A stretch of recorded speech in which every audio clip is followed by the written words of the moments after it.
My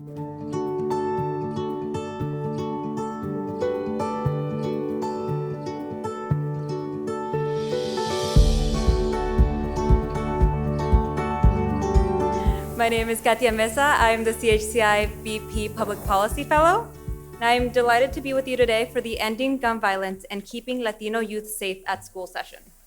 You know, I'm only 22, so I'm not really that far removed from being in a classroom myself, but when I think about this topic, I think about my nieces and nephews and all of the kids who look like them all around the country, kids who should be safe and home with their parents but aren't.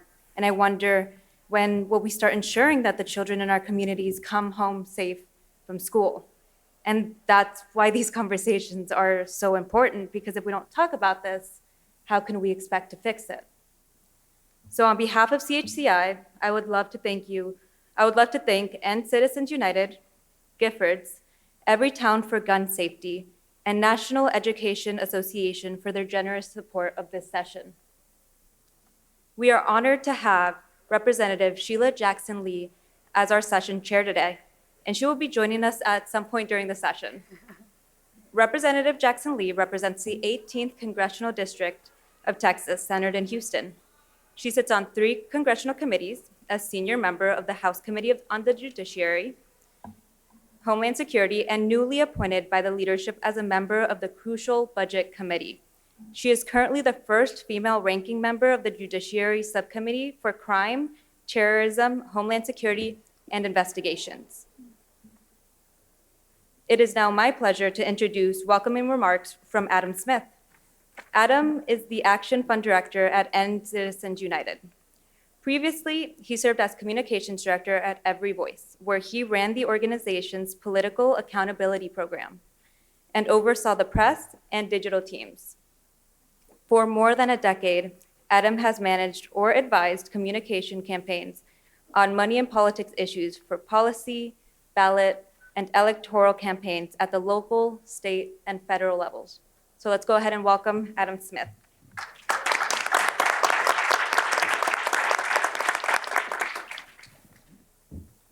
Hey everyone, thank you, Katia. I am Adam Smith, Director of the Action Fund at End Citizens United and Let America Vote. At ECU, for those of you who don't know us, we fight to elect candidates who will protect our democracy. And then we work with these champions to pass laws to fight corruption and protect the freedom to vote for everyone. I think all of us in this room probably agree that our democracy works best when everyone can be heard, no matter how much money they have or where they live.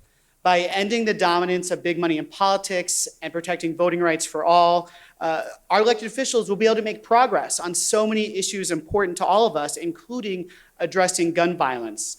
We are proud to sponsor this panel today because at ECU, we believe that strengthening our democracy and addressing the issue of gun violence are directly related. For years, groups like the NRA and gun manufacturers have used their web of campaign cash and dark money and lobbyists to block progress on popular, common sense legislation that will make all of our communities safer.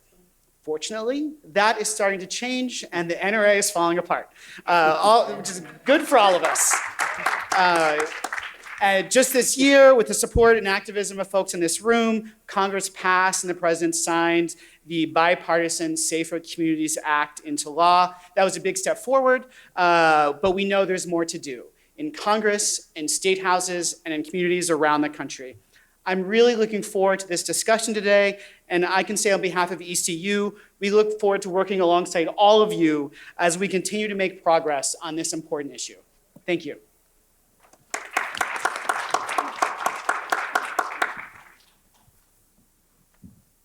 Thank you, Adam. So it is now my pleasure to introduce today's moderator, Nick Wilson.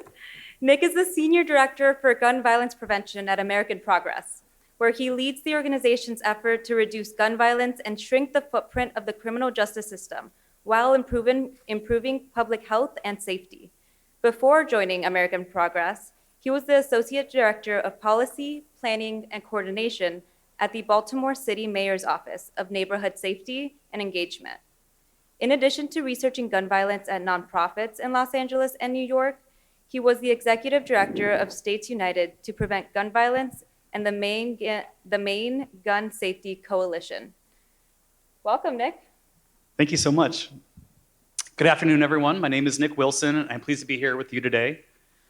And thank you to CHCI for hosting this thought-provoking conference and focusing attention on the critical issue of gun violence and the policies needed to keep schools safe. Just to do a little level setting and why we're here today, just 10 days after an 18-year-old white supremacist drove 3.5 hours to Buffalo, New York to kill black grocery shoppers, an 18-year-old shot his grandmother and then went to Robb Elementary School, where he fatally shot 19 students and 2 teachers and wounded 17 others. This was just the latest high-profile mass shooting where most of the victims and survivors were Latino. Just like the 2019 shooting at a Walmart store in El Paso, the Latino community in Texas and the rest of the country saw victims who looked and sounded like them. Following the Uvalde shooting, pollsters found that gun violence and crime surged past even inflation to become the most cited top concern for US Latinos. There have been 29 school shootings this year that resulted in injuries or deaths. There have been 121 such shootings since 2018. The latest shooting was on September 2nd, where a 17-year-old student was shot and killed in the parking lot of Mervo High School in Baltimore, Maryland, where I live, during dismissal. And Baltimore does have their fastest growing population is the Latino community. And so school violence is a pressing issue across our country and nearby. I'm very delighted to be joined by 4 experts today to discuss this topic. Let's please welcome Adzi Vokiwa.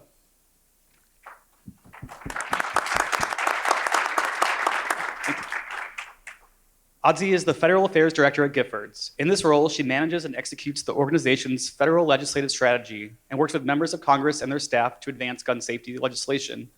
Previously, she was the events manager at the Joint Center for Political and Economic Studies and the Senior Program Associate at Women's Action for New Directions. Thanks for being here. Next up, we have Jose Davila.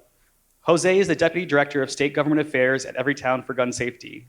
He leads a team of government affairs staff to advance gun violence prevention legislation and funding in every state in the nation. Prior to joining Everytown, Jose was Vice President for Policy and Government Affairs for the Hispanic Federation and was a community organizing with the New York City Public School Advocates Office under Bill de Blasio. Next up, I'd like to welcome Vidya Molina, President of the Texas State Teachers Association. She previously was a middle school US history teacher and ESL teacher. She's passionate about advancing racial and social justice and is dedicated to ensuring that minority communities and all children have access to quality public education. Finally, I'd like to welcome Kimberly Gutierrez. Kim is the Director of State Advocacy for the Community Justice Action Fund. Throughout her career, she has worked to amplify the leadership of Black and Latinx families who are disproportionately impacted by the gun violence epidemic through organizing, rolling out local and state campaigns, pushing for increasing investments in violence intervention and prevention programs. Please, let's give a round of applause for our panelists.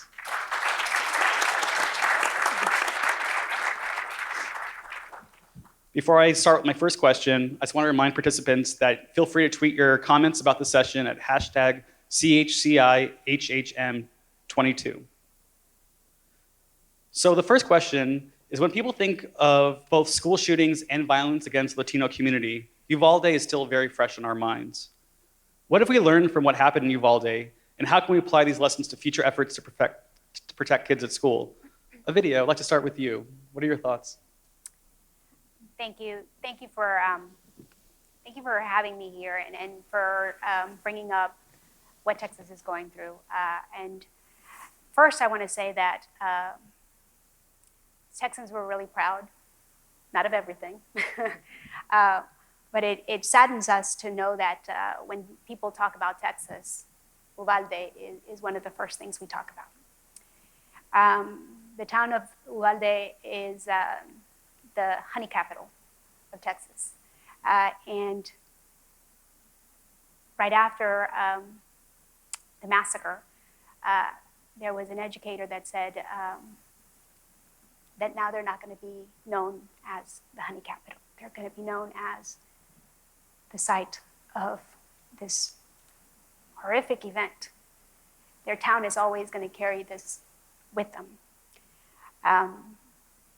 Trauma is what we've learned from Uvalde. and the fact that we need resources for our students. We need resources for our communities. And we shouldn't have tragedies to be able to give our communities and our children what they need and what they deserve.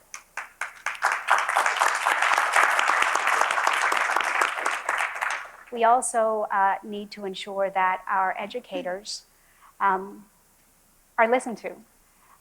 We are the experts when it comes to what will work in our schools if only we were heard by the people that are writing the policies and the laws. We need to stay vocal. We need to stay loud.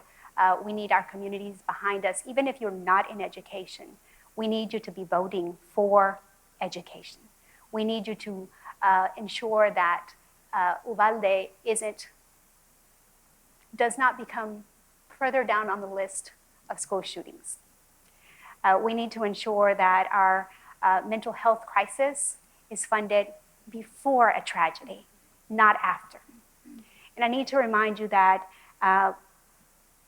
when our educators, teachers, bus drivers, custodians, you name it, and our students go into their work sites, every single time, they're thinking about what if, when will it happen here? So it's a trauma that is being carried and lived through every single day. We need to do better. We need to ensure that it's not put back on our schools and therefore put back on our students to learn how to survive being chased and gunned down. This is not a problem with our schools. This is our problem with our communities. This is a problem with gun violence because guns are so easily accessible. And we shouldn't be talking about hardening our schools. We should not be talking about having one entry. We should not be talking about our kids making sure that they see a police officer at the front door to make them feel safe, because it's not just happening in our schools. But yet, we are being told that we need to have more trainings on where to hide and what to do when we are attacked. I want us to work on stopping the attacks from happening.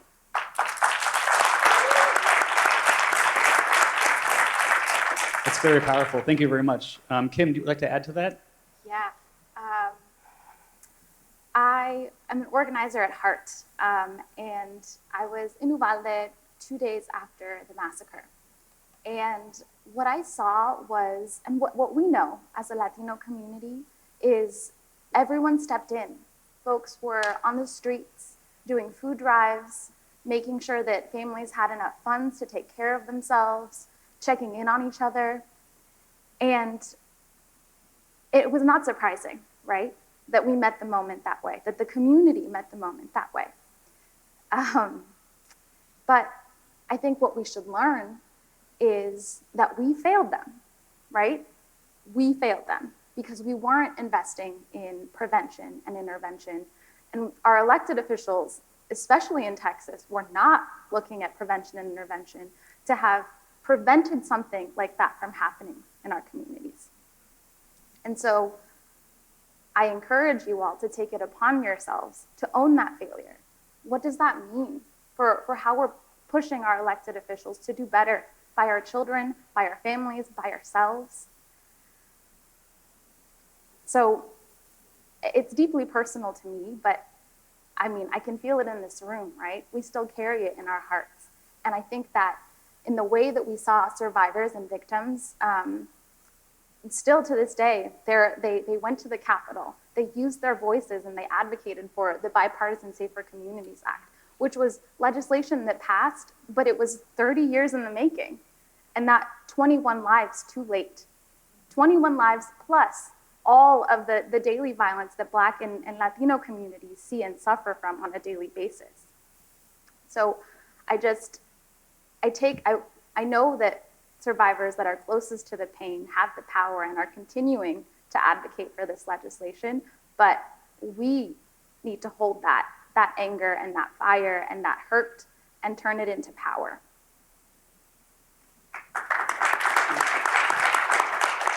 There was so much great information in there, and I do love just the idea of just centering the educators and the students and asking them what keeps them safe, because otherwise it's going to be target hardening or let's ban books but not do anything about the gun violence.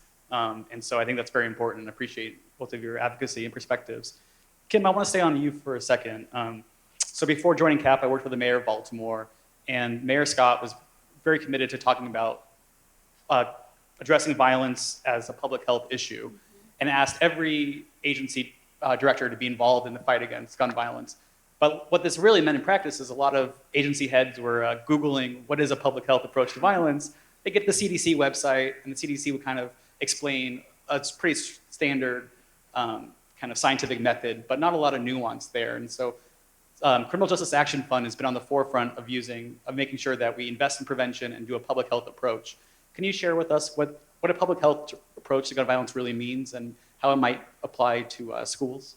Yeah, absolutely. And I feel so supported by the folks on this panel to help me answer that question. But what we mean by public health approach to gun violence is really, my frame of reference is thinking about what we saw as a response to the COVID-19 pandemic that we're still in, right?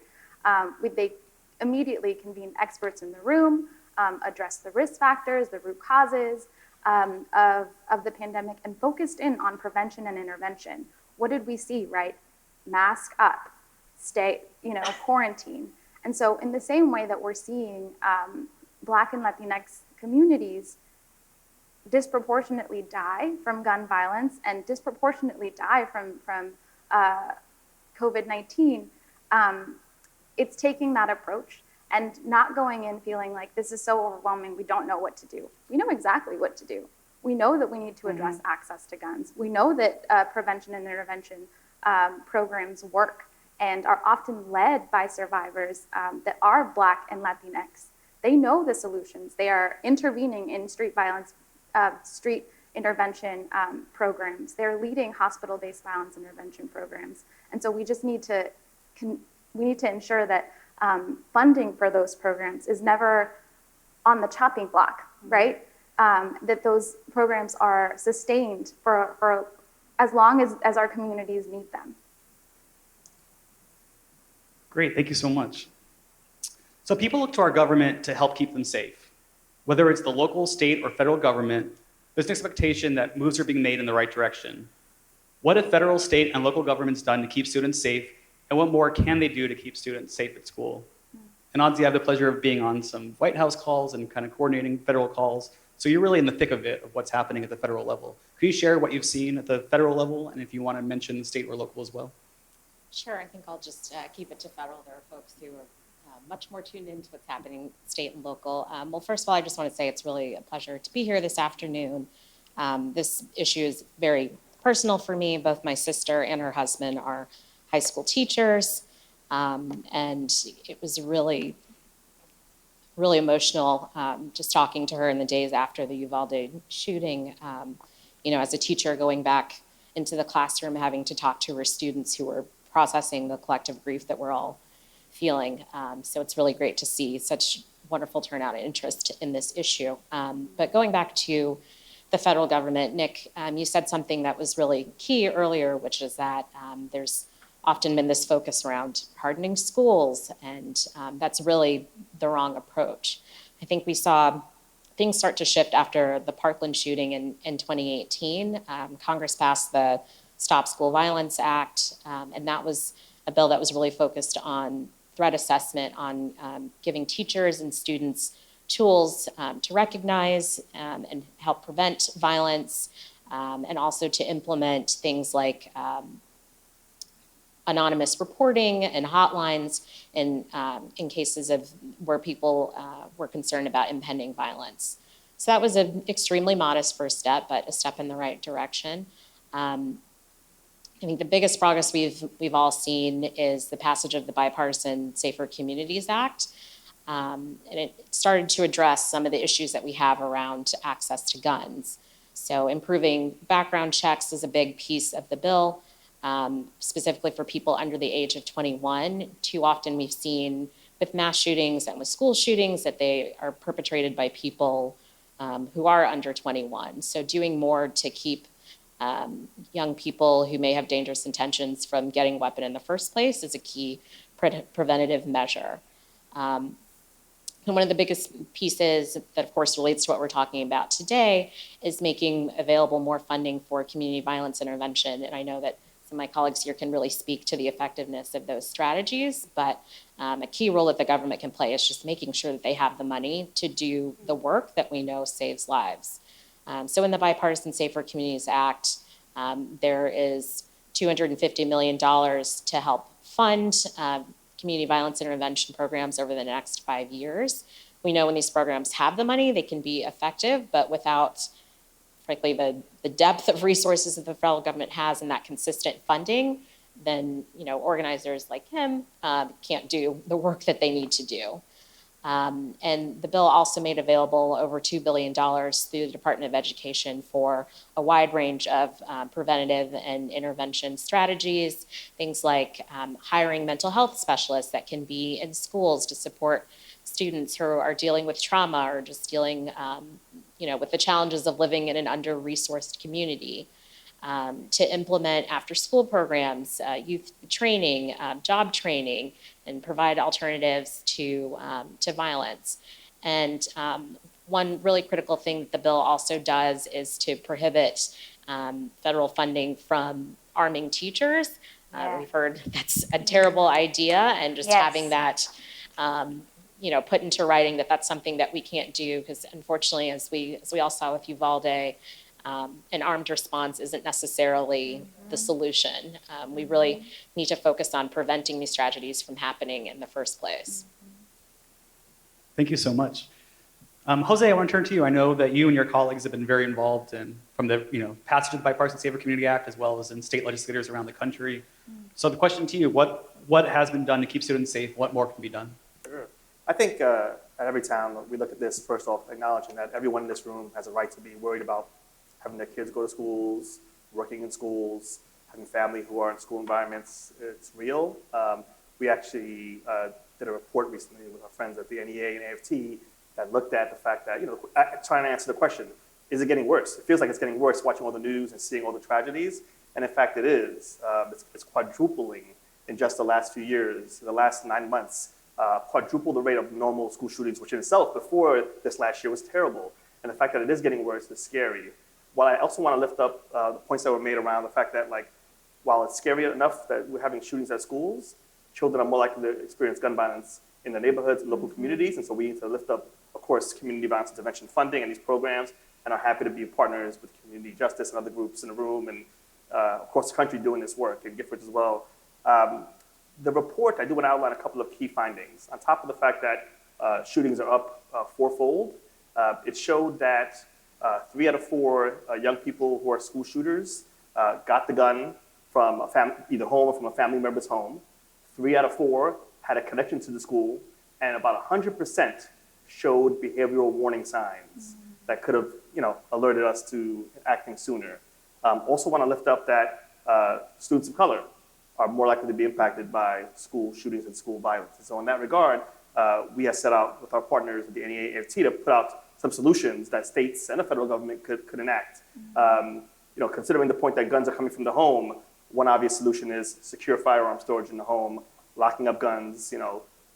People accuse every time other groups of being people want to ban guns outright. The reality is we support responsible gun ownership, but that means locking up the guns at home, making sure kids don't have access to them, to bring them to school for school shootings.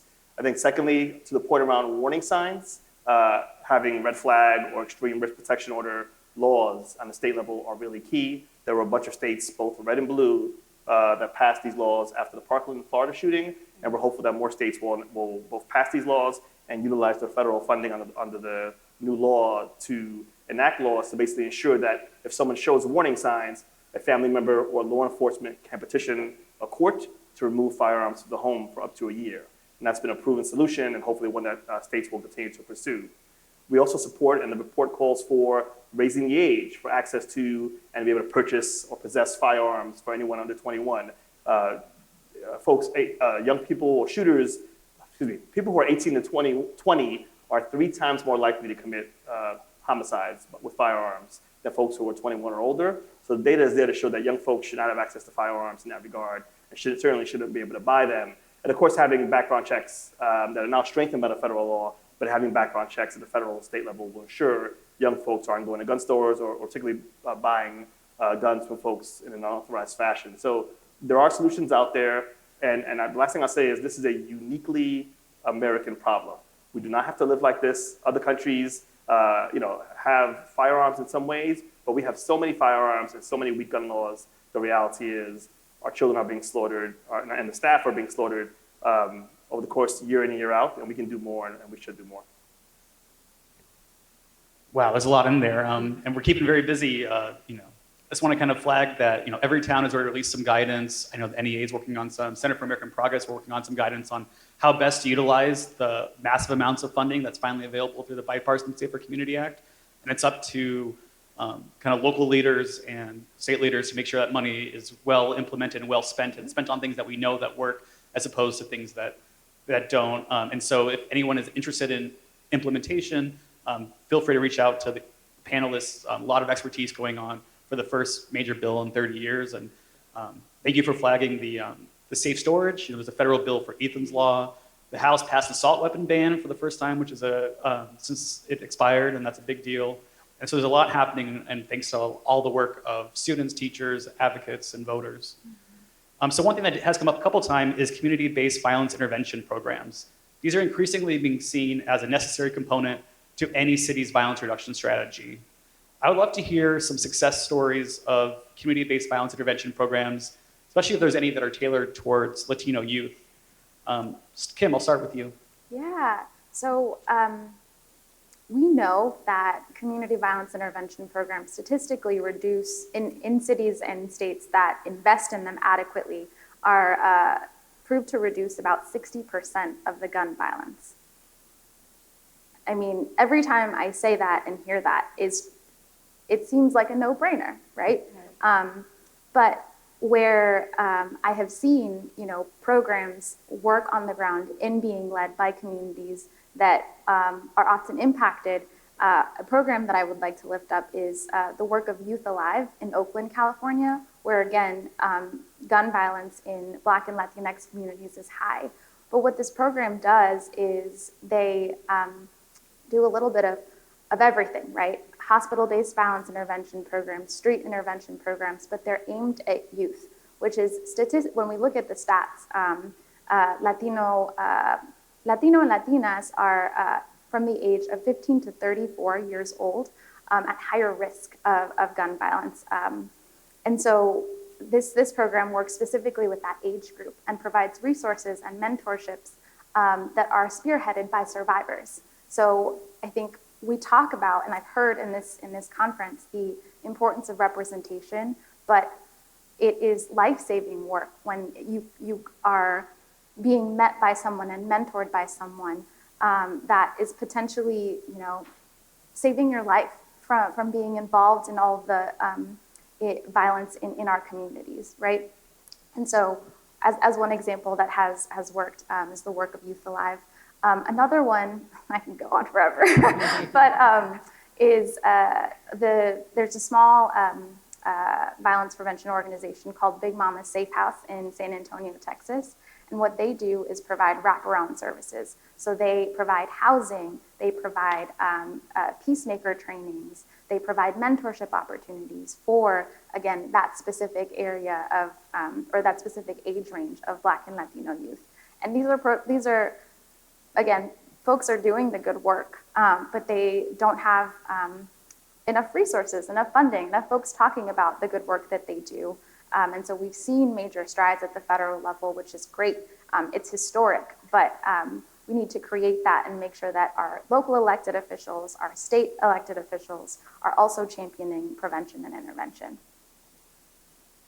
Thank you. Jose, do you want to jump in? I know you fund some every town directly funds some of these groups. We do, in fact, give grants to groups across the country. I want to acknowledge, too, that Youth Alive in Oakland is hiring an executive director. So this is a chance for someone in our community to apply and help lead this work and be my neighbor, which is also a bonus. But that being said, I think there's a ton of money being put into this at the federal level, at state level, really billions of dollars. And I think part of the challenge is how do we ensure that this funding is serving both Black and Brown Latino communities, right? And part of this is there's a lot of need to build infrastructure for either existing organizations who are on the ground that are doing this work to be able to absorb this funding and take on bigger terrain and more aggressive programming. And then just literally, we may need to even create groups in certain cities to be able to do this work. And so, we welcome anyone and everyone to really be helpful. The resources are there. The data shows it's working. There are plenty of groups on the ground who can talk about how it has worked even before the funding has arrived.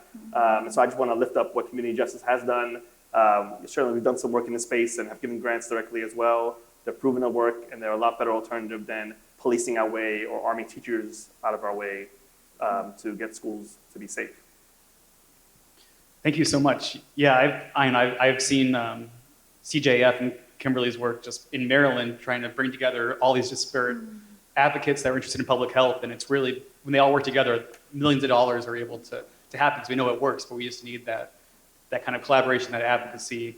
And one thing I'll just mention, because I am from Southern California and I've been following community violence interventions for over a decade, and it's interesting that they were mostly, I think the first ones really grew out of places like Chicago and the South Side that were predominantly Black communities. But places like in Los Angeles, Advancement Project and Urban Peace Institute have really been able to translate some of those core principles and really adapt them to a culturally competent for kind of these Latinx communities, and as well as it's actually been exported to Central and South America in some places where they've innovated, and now we're trying to bring back some of those lessons back to America. And I think one of the things that I've learned is that there's no real secret sauce to any of these programs. I think a lot of the successful ones have some of the same components.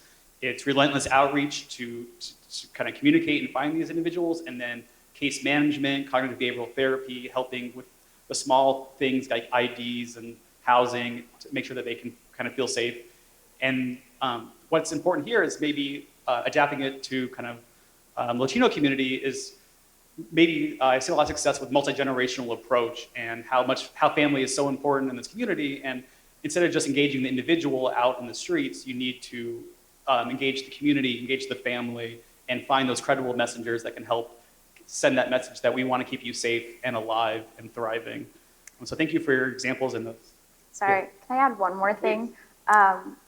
One, I appreciate all the examples being lifted, but I think I would be remiss if I didn't mention the other side of it, right? So as much as there are folks doing the frontline work of intervening in violence, they're often known as peacemakers.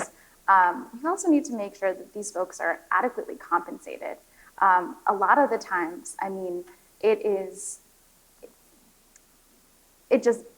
frustrates me, right? That these are intervention programs that work, and these are folks putting their lives on the line to promote peace and de-escalate violence. But these folks are not recognized for their work, for their life-saving work, and we are saying that to them by not adequately compensating them. And so folks that work as a part of a city are a lot of the times formerly incarcerated, right? And so just making sure that at the same time that we're lifting this work, we're also remembering to treat folks with dignity, and that is also making sure that they're adequately compensated.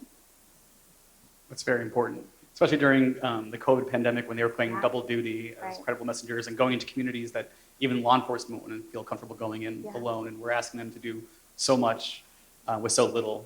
So thank you for your advocacy. I think we have time for one more question, and I think it's important to end to think about how scary it can be for an educator or a student right now, especially after Uvalde, and Jose, you mentioned the increasing rates across the country. It's not just anecdotal, but the fear of being shot at school is not new. The Washington Post found that more than 300,000 children have experienced gun violence since the Columbine High School massacre in 1999, which is a very formative moment for me and anyone my age. But fear and resilience has also been known to create action. And I'd love to hear any anecdotes from the panel might have about students or educators who have mobilized on the issue of school shootings or youth violence. So, Ovidia, I'd love to start with you. Well, as I said before, the fear of what could happen, what will happen, is always with our educators and our students. And I just want to sort of tell you a little bit about myself. I am an immigrant from El Salvador, and I came here when I was 7. The war was just about to start. And so the war was starting. It was not officially started. But I saw people being shot dead, right? It was normal. And I want you to really realize what we're normalizing for our students. We're normalizing the fact that our schools can be shot. I mean, that going to school will mean you can get shot, that there are shootings in our schools. And if we don't change things, we're telling our kids that that's normal.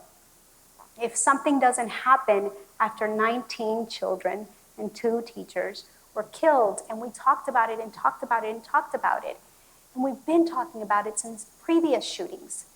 If something doesn't happen, then it's normal, this life. And so our members mobilized, our members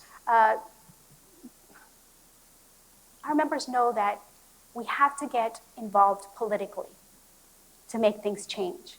And I want each and every one of you to get involved politically and be loud, and do not let anybody forget about those 19 children and 2 educators.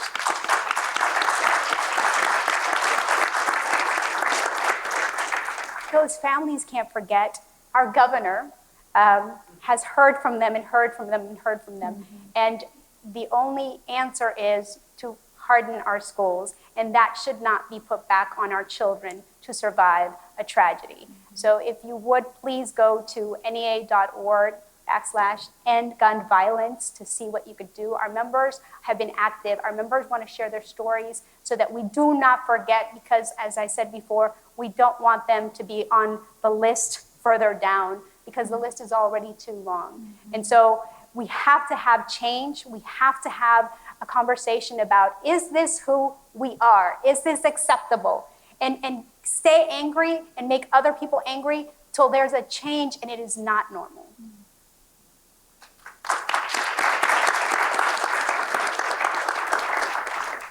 Jose? I would be remiss if I didn't lift up certainly our Students Demand Action and Moms Demand Action for Gun Sense chapters across all 50 states.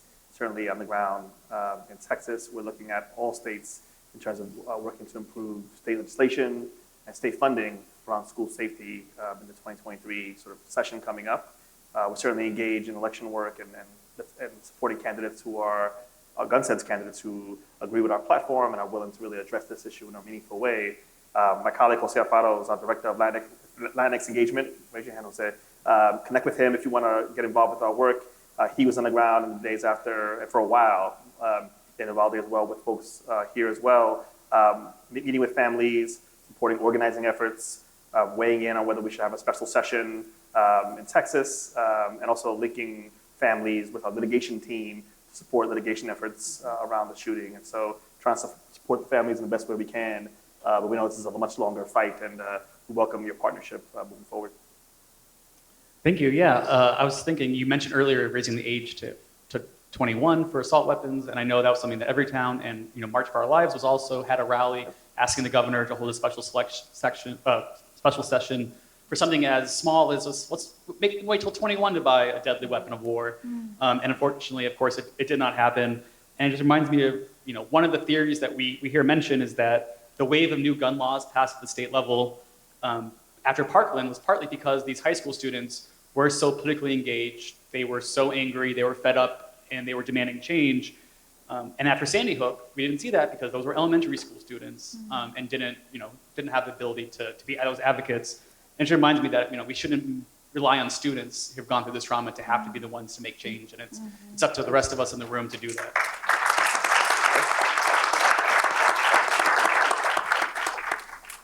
Well, we're actually on schedule, so we have plenty of time for some audience Q&A. I think there's a mic that will be going around.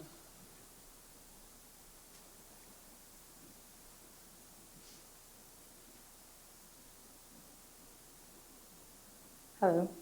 Hi, I am a CHCI congressional intern, and I am originally from Aurora, Colorado. And as Kim had said in the very beginning, any mass shooting that happens is a weight that's very permanent. Like I said, I'm from Aurora. I'm about a 6-minute drive from the Aurora movie theater shooting. but it's something that's, although the weight is permanent, the weight still feels like temporary when we talk about it. And as you guys have discussed, it's a cycle of talking about it, going through the trauma, and then it dying down in the media, and then picking back up. So my question for you guys is, what are your thoughts on the media and the way that the media covers mass shootings? And do you think that there are better ways that it should be portrayed, or do you think it helps push towards reform?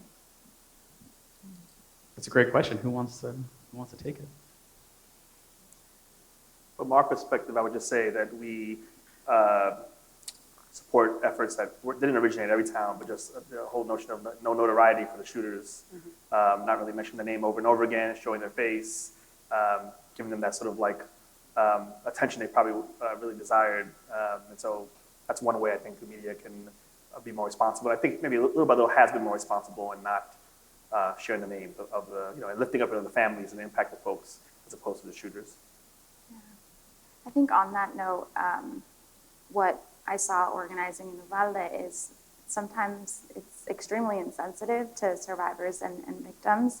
And as much as awareness is important, we also need to be very careful about how we're portraying and not re-traumatizing folks, just like Jose just said. But also, I think there's something else in terms of the everyday gun violence that our communities see. Media has a responsibility to not necessarily drown out the frequency of that, and then actually hold folks in power accountable for bringing those solutions forward instead of just drowning out the prevalence of that. Thank you for your question.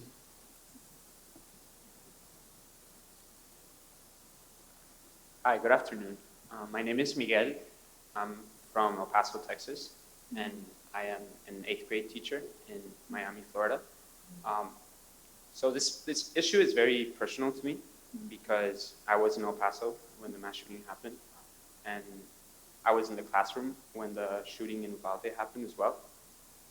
And over time, I've reflected a lot, and I've come to the conclusion that I can't trust the government to protect me, frankly. I can't even trust the police to protect me.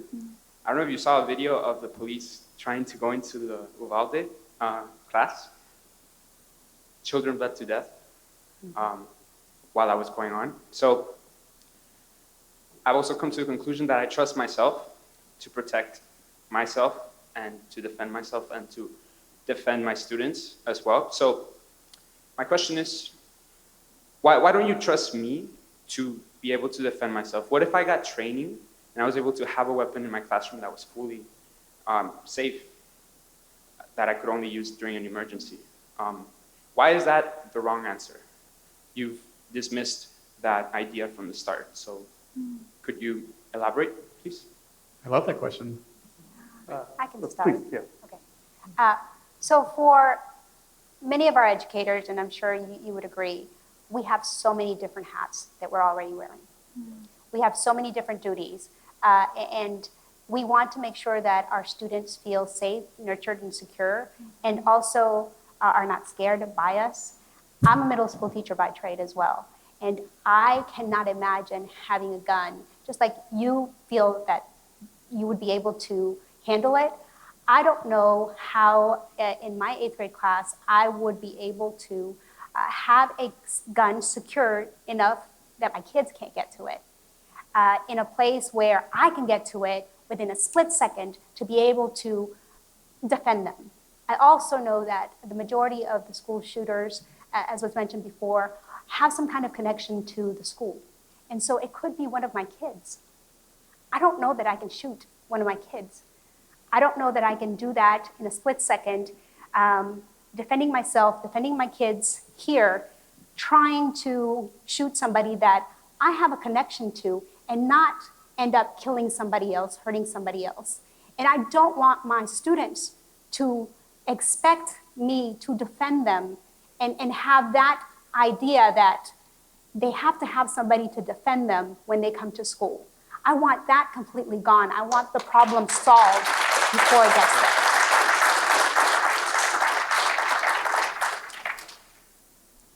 Yeah, I mean, I appreciate your frustration, and like, I think we're asking for any solution that's possible.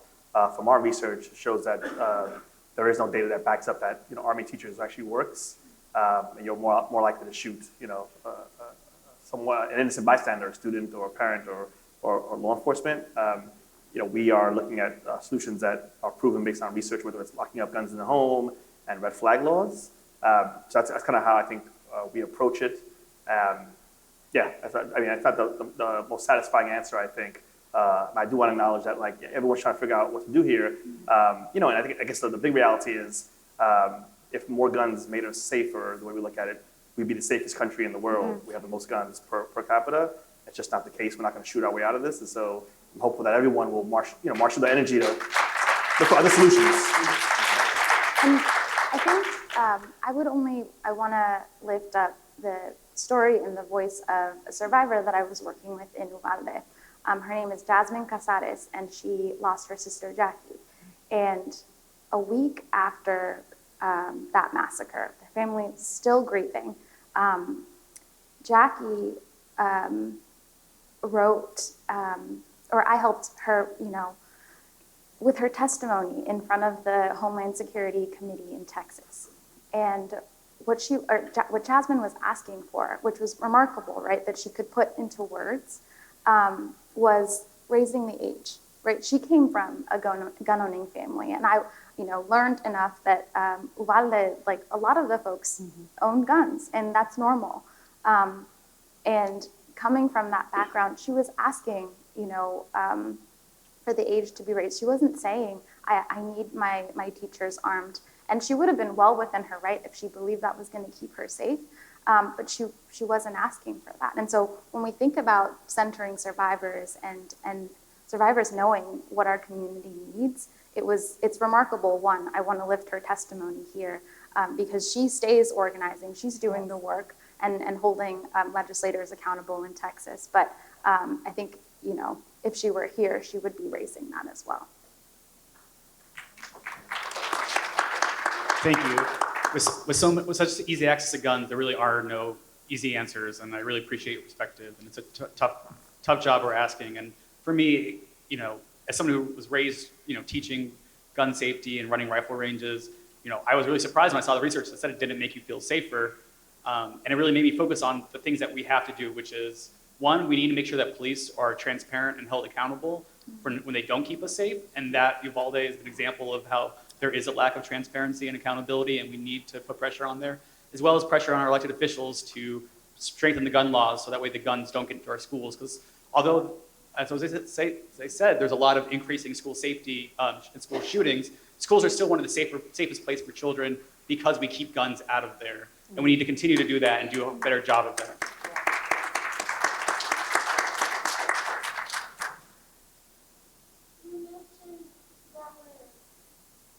You mentioned red flags, and you were speaking about prevention for many of these shootings, that there were red flags months in advance, maybe a year in advance.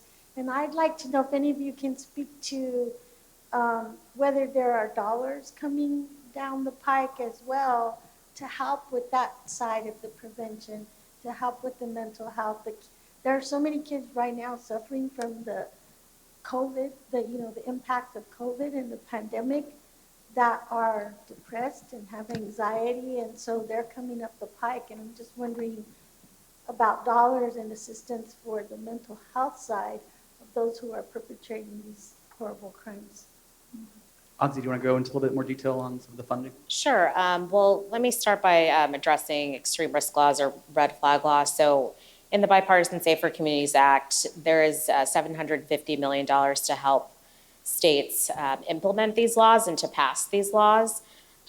We find that in the states that have them, they're really effective just when people know that they exist. They know that this is a thing that you can do. When you have concerns about someone threatening violence or even threatening suicide, to know that there is a process where you can go to a court, have someone's firearms removed and not involve them in the criminal justice system. So it's really, really key when the laws exist, that people know about them, that law enforcement knows how to use them, that people are just educated about them. And another piece of the bill did address the issue of mental health, particularly in schools. So making sure that more schools have resources to hire people who have specialization in mental health, that they can be in schools to help children through trauma, through grief. Even if your school hasn't necessarily experienced a shooting, there's still a lot of challenges that students experience when their communities are under-resourced, when crime is pervasive, and helping people deal with that trauma so that they don't turn to violence themselves. So there is funding for that. There's funding to help people train to become mental health professionals, to again expand the pool of people who are qualified to do that work, and also just to help schools expand their services for students. So again, just getting at that trauma, challenges that may exist in the community, and it may not necessarily be directly tied to a shooting or to gun violence, but just acknowledging that there are so many social determinants that end up feeding into violence and crime, and just helping schools and communities address them is really, really key. I think prevention is really a big goal of this bill. We don't want to be talking about sort of last resort measures here, right? We want to be doing what we can to address people's challenges, people's trauma ahead of time so that we're not seeing violence happening. So that's really one of the main focuses of the Bipartisan Safer Communities Act, and frankly, I think of the work that all of our organizations are trying to do. We want to keep people from experiencing violence in the first place. We want fewer people to be survivors of gun violence. So that's the focus of this legislation and the work that we have to continue to do. I think we have time for maybe one more question. Good afternoon, Marcela Chagoya. I am a teacher, United Teachers Los Angeles. I'm a middle school teacher. 25 years now, I just started my 25th year. I've thankfully, I'm still in it. I'm crazy, but I'm still in it. Middle school makes you crazy. Yeah. Thankfully, I've never had to experience a school shooting, but I have had one student in particular bring a loaded clip. Just the clip. We had to go on lockdown to search for the gun, right? This is a student that I was close to, and thankfully through being able to speak to him and having that rapport with him, we were able to find the other half. It had nothing to do with anybody at school. It was getting to school and going home from school for him. Social emotional learning has been a really big buzzword with educators ever since the pandemic. I have a wish, and I don't know what you guys can do up there, ladies and gentlemen can do up there about this, and anybody else here. I really think, given the fact that funding is scarce around the country for every school site to have a social worker, a psychiatric social worker, all those wraparound services that are so necessary in each and every one of our schools, starting with our little ones, because their traumas from home are real. I think social emotional development should be a curriculum, a graduation requirement, because if they can't have these services at every school yet, and I'm going to say yet because it's a wish, they should at least be getting those foundational skills from when they're little and moving on towards high school, right, and graduation. And I just want to put a plug for one more thing. Elections do matter, and unfortunately, elections matter most when it's like a presidential election or a governor election. But please get involved in your school board elections. Know who your candidates are, know what they stand for, know who's behind their campaigns, because those decisions really impact and affect each and every classroom.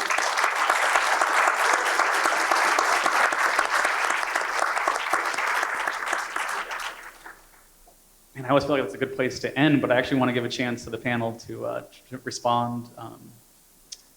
I would just agree, right, that when we talk about prevention and intervention, our schools are part of our community, right? And our educators need to be, I guess I wouldn't put that on teachers, right? But in your school community, you should have a place and someone that sees you as a student. And so when we think about prevention, we keep that in mind. But to your point, there's not enough. There's not enough. And quite frankly, where we need to start is in our Black and Latino neighborhoods. I'm an Angelino, and I know I didn't see that. And I grew up normalizing the prevalence of gun violence. And so, one, it's an honor to be on the forefront here on this panel and just in this movement, but there needs to be more of us kind of beating that drum and holding folks accountable to providing those resources. And to the question earlier, right, you were asking, you know, I've heard about prevention, I've heard about red flags, but if you're asking the question, that means that you haven't seen those resources. So the amount of energy that we've spent thinking and talking about the mass shootings and the prevalence of gun violence needs to be spent talking about and thinking about and asking for and pushing for those prevention and intervention services that our communities need. Well, this has been a really powerful session. I wish we had more time because one thing I've noticed is that a lot of us have personal connections to this issue, but a lot of you in the audience, whether it's something that happened in your community or in your schools or something you have to think about, this is an issue that really is increasingly affecting a lot of us. And some of the takeaways I had was, we need to make sure that we keep kids safe, and that means more, I would say, less warriors, less guns, and more guardians in the classroom, whether that's social workers, whether that's just people to listen to, people that care. If you do have school resource officers, it's very important to make sure that they're properly trained. They know mental health first aid, youth first aid, that they know to sit in the kind of class, sit at the lunch table and talk to the kids that maybe aren't sitting with other people, and just listen, as opposed to trying to look through threat assessments or looking through fear eyes, just looking for more ways for them to get involved in after-school activities and other ways for them to feel belonged and nurtured. And as well as we need to make sure we keep passing stronger gun laws so that way the guns don't get on our schools, as well as we can keep kids safe on their way to and from school, which again, we could have talked a lot more about, as well as keeping them safe in their homes and making sure that guns are properly locked and stored so children can't access them and hurt themselves or bring it to school and hurt others. There's a lot of work to be done, but I think just the fact that this is a panel happening at such an important conference kind of shows that this is something that our leaders in Congress recognize as very important, voters recognize as very important, and we need as many allies as we can in the communities, in the schools, on school boards. So thank you all for being, for your time and for your great questions, and really appreciate it. I want to just give one more great thank you to our panelists, Adzi, Jose, Ovidia, and Kim. Thank you all for being here. I'm very lucky that I get to work with a lot of you. I'm continuing to do that soon. And please keep tweeting about the conference at #CHCIHHM22. And next up is a 30-minute networking break, stretch your legs. And then there'll be a session about achieving equity, a discussion on racism as a public health issue. Thank you all very much.